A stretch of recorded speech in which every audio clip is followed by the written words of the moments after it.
Blackstone spent years on the up, growing and expanding at a rate faster than anyone thought possible. They went from office buildings to warehouses and hotels, then apartments and eventually people's homes. Blackstone swallowed up every piece of real estate it could get its hands on, and it seemed like it would never end, that they would continue to grow forever, but behind the scenes, things started to go wrong. Lies started to emerge and problems evolved that couldn't be ignored. It turned out that far from being a robust business model, Blackstone was actually all predicated on what essentially amounted to stating myths' truths and hoping no one would even notice. But we did notice, and we are still noticing, and the tide has changed. Blackstone is now on the back foot. Their business has been shrinking, not growing, and at an incredibly alarming rate. Insiders are selling their shares. Blackstone are selling off their flagship properties in a pitiful attempt to stay off the debts that they have yet to default on. The end for Blackstone is well and truly here, and in this video I will explain what's really going on and why the mainstream media is so interesting in hiding this all from you, why despite all the evidence proving this failure to be true, the news are doing everything they can to misdirect you away and protect their darling child that is Blackstone. And if you want to be truly informed, then check out the link in my bio for my free newsletter Stoic Markets, where censorship doesn't restrict my words, but more on that later. But who actually are Blackstone, and how did they explode out of nowhere to become the world's largest alternative asset manager? Well, Blackstone is not BlackRock. They sound similar and run in the same circles, yes, and their founders did used to work together, but they split apart and each started their rival firms. And while BlackRock focused on standard investing with stocks and other publicly available assets, Blackstone went the direction of alternative assets, in particular into real estate. In nominal terms, BlackRock is smaller and less powerful, with roughly $1 trillion in assets under management compared to BlackRock's 8, but in reality, Blackstone pull a far greater amount of profit for each penny under their control, so the two firms really are quite comparable. This wasn't always the case though. For a couple of decades, Blackstone truly was the ugly duckling, but that all started to change in the wake of the 2008 financial crisis. We all know what happened today, but quantitative easing kicked off, money printing began, and we saw a ridiculous bull run that took everyone by surprise, and in particular, alternative assets boomed at a rate never before seen in history. Sure, real estate prices were weak until 2012, but after then, we saw pretty much 10 entire years of massive sustained growth that just wouldn't break, and Blackstone was the preeminent firm in this space, and they used the housing boom to grow huge degrees. In particular, the post-COVID housing boom made Blackstone literally billions of dollars and took them up to even that $1 trillion level, but this is where things started to go awry as well. During this bull run, it seemed as if Blackstone was just better than all their competition. Their flagship fund, the Blackstone REIT, was seeing its real estate holdings increase in value at a rate far greater than their competitors. If Blackstone and a rival both bought identical office blocks and the rival claimed the appreciation of the property to be 5% after 1 year, Blackstone would say that theirs had risen by 10%. No one really knows what was happening for this to occur, but my money is on Blackstone simply lying about their valuations, as there's no strict market function to value these sorts of buildings, so they really can say whatever they liked. This stimulated massive inflows for REIT and made it almost $200 billion large, but it also caused its own downfall. When property prices started to dip in the end of 2022,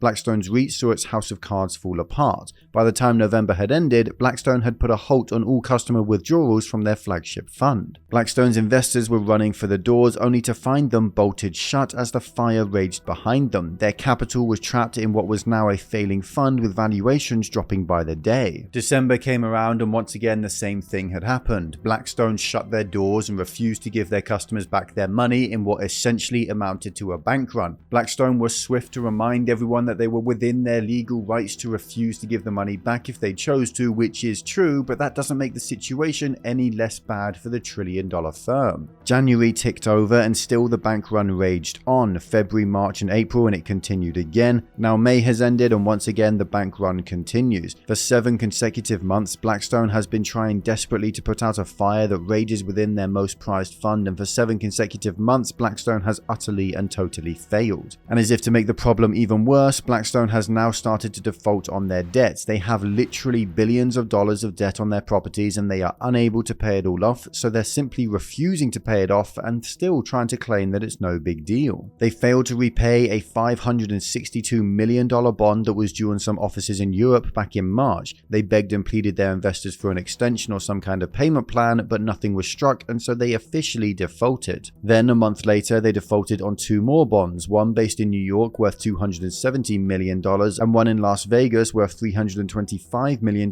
taking their total failed debts to greater than $1 billion. Blackstone still claim to this day that it's not a big deal and that $1 billion in debt is mere pennies to them, but if that were the case, why wouldn't they simply pay their debts? If this wasn't representative of a wider problem, why have they failed to repay 3 separate debts and the problem just keeps getting worse? But the mainstream media is intent on allowing Blackstone to continue to function with practically zero scrutiny. This is a trillion-dollar firm up to its eyeballs in debt, and it's defaulting on debts worth literally more than $1 billion before the recession has even started. This ought to be headline news in every country where Blackstone operate, which is basically every country in the world, yet still crickets from the legacy news. And if you have heard about this before, I guarantee it came from my YouTube channel or email newsletter and not from CNBC, the Financial Times, or anywhere else, because they are simply doing everything they can to ignore this trillion-dollar collapse. You have to ask yourself why the news is doing this, why they're protecting this corporation, and sadly the answer is actually rather obvious. They are bought and sold for. They are owned by and associated with the people who stand to lose everything when Blackstone fails, so they're doing everything they can to hide the collapse until their masters can get their money out. And that's exactly what they're doing, getting their money out with record-breaking dividend payments and insiders selling their shares. But again, the media remains silent. If you're tired of being lied to, if you're aware of how corrupt our media is and you want an alternative, then consider my free email newsletter, Stoic Markets. I created it purely because there are certain things I can't say on YouTube lest I get banned, demonetized, and disappeared. Things that I wanted to put into this very video even about Blackstone and the media's corporate masters, but then this video would never make it through YouTube's censorship protocols. So instead, I reveal all to my email newsletter every week. It's 100% free from censorship, and we've just moved on over to a brand new platform that gives us even more freedom to speak the truth. And on top of that, in exactly 7 days, I'll be revealing everything I had to take out of this video that I am simply not able to say to you on YouTube. If you want the truth, if you're tired of being lied to, then check out the link down below for Stoic Markets. It's 100% free and you can always unsub anytime, no questions asked. But the chaos doesn't end there, because BlackRock's directors really are trying to get all their money out right as they block their customers from doing the same. Back in early 2023, the company's founder and CEO Schwartzman took out over $1.26 billion for himself from dividends and pay at a time when the company was starting to see its profits dry up and it actually started to default on these debts. Maybe now it makes more sense why they weren't able to pay off that $1 billion in debt after paying off their CEO more than $1 billion for getting them into that debt problem in the first place, and other insiders are selling everything they can as well. Blackstone's senior staff were 6 months ago selling 2.5 times as many shares as they were buying, showing that the staff really weren't that confident in the place they had their money. But over the last 3 months, that ratio has gotten so much worse that they are now selling 100 times as many shares as they are buying, as they are literally climbing through the hatch in the ceiling trying to get out, while the fire that rages below them and their customers slowly wither away and die. They have now resorted to selling off their flagship properties, the cash cows they have, in an attempt to remain solvent, as if they believe cutting off their functioning limbs will save a rotten corpse. Over the last few months, Blackstone have announced sale after sale after sale of their assets to try and shore up their liquidity. They sold their stake in IBS Software, an Indian software giant, for $450 million to Apax just last month. They sold their $800 million stake in a Japanese logistics portfolio to an investor across the Pacific Ocean in a desperate attempt to increase cash reserves. They sold one of their flagship properties, St. Catherine Docks in London, for £400 million back in March, and they sold another of their flagship properties just days ago, a hotel complex in San Antonio, for $800 million. They also sold a shopping center in Australia for $256 million, and they've sold literally countless other assets, properties, and businesses as well over recent months, all in a vain attempt to stop themselves from going bankrupt. But despite all of these sales, despite gutting the firm of its most valuable and productive resources, they are still not able to pay off their debts. That $1 billion worth of loans that they have now defaulted on has been in that state for months now, and they still aren't able to pay it off. Selling billions in assets is only enough to keep their head just above the water. It isn't even enough to cut off the iron train that is dragging them down the depths. Of course, Blackstone would never admit this, but the incredibly simple question we have to ask is always the same one. If this debt is truly no big deal, how come they still can't afford to pay it off? but the chaos just continues from here. One of the firm's attempts at a saving grace was a overhauled new credit fund in Europe that they hoped to use to draw in wealthy investors from that continent so they could remain solvent while everything else falls apart,